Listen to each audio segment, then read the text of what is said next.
Hi guys, Joshua Peterson, Peterson Electric. This is our third video for this on an FPE replacement to a Siemens. Again, this place was probably 35, 40 years old. It is an older area of this town. So we went ahead and replaced this out, and a lot of guys, people call me up and ask me how much a price is, and I try to give people an idea over the phone the best I can. I don't always price things on video for several reasons. One, we don't know where you live. Distance is a matter. Two, availability. Three, the market. You know, Colorado right now in the year 2017 is booming like crazy, and things are selling and flipping like nuts. So we have to, you know, put in for factor of how soon and how quick. Usually when people have a month to get to something in the busyness of July, that really helps. And then sometimes, you know, when it's slower, that helps out too. But when people call me up and say, hey, I need ceiling fans put in, it's really hot in this house, you know, and the attics are about 130 degrees, at least I put on my temperature meter, of course you're going to pay for, you know, it's a busy time of the year and you're going to pay more because it's also very hot. If people called you in December and they needed a ceiling fan put in, it would be an abnormal request usually, but things would be a little bit more inexpensive in January and February and March because guys can be a little bit slower during that time, maybe not with Colorado. So those things will determine that factor as well. But I've put in these panels, you know what, a few things that determine that price is the back side of it. What if I had tile on the back side? I anticipate cutting the Sawzall, I vibrate it loose and it falls off. That's not part of the estimate. The customer, though, didn't anticipate it, and they'd be really upset if it's glass tile, ceramic tile, porcelain tile that cracks, the grout comes out. If the other side of it was just a water heater, and you had a bit of a damage and a crack, probably someone's not going to care. But considering the outlets on the side of the kitchen are on the back side of this and we could crack through there, that's a real thing, easy thing to do.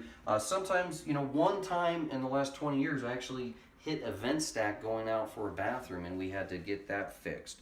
So things can happen. Hot water lines, ducting could be in there, even just a wire running down next to a stud. And if you accidentally put a screw into another wire. So there's a lot of factors that can determine how much risk there is in changing a panel. So I met a guy here just getting out of my truck this morning. He's like, how much to install this panel? I got a quote from another guy. I says, okay, that's great. So here's our price. And then he said, well, wow, my other guy is this price. You know, a couple other things that determine that is the guy that you're comparing the other guy to, are they even licensed? Or do they just know a guy that knows a guy? Do they hold a journeyman's license? And if they do, then are they working for somebody else and they're really just doing it on the side and moonlighting, and that's just, they never want to start their own business, so they never really have that overhead of advertisement, paying the taxes, dealing with certain permits. So those are some of the cost factors involved, and usually those guys are like, well, let the customer go out and get a, you know, a certain type of panel at a big box store. I'm not trying to name any names. And then they come back and then they just throw it in. So other things that determine that price is how hard is it to deal with the permit side of it. The other side of it can be, are we arc faulting all of these breakers? The other thing that people say over the phone is, okay, I have an FPE, but yeah, but do we have aluminum copper pigtail splicing? I can't use these Waco connectors from aluminum to copper. You'll see it done, but they'll melt down.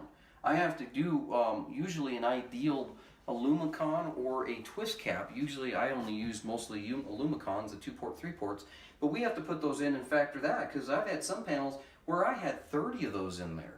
And you know, that can easily rack up the price, as well as arc fault and if the circuit's tripping.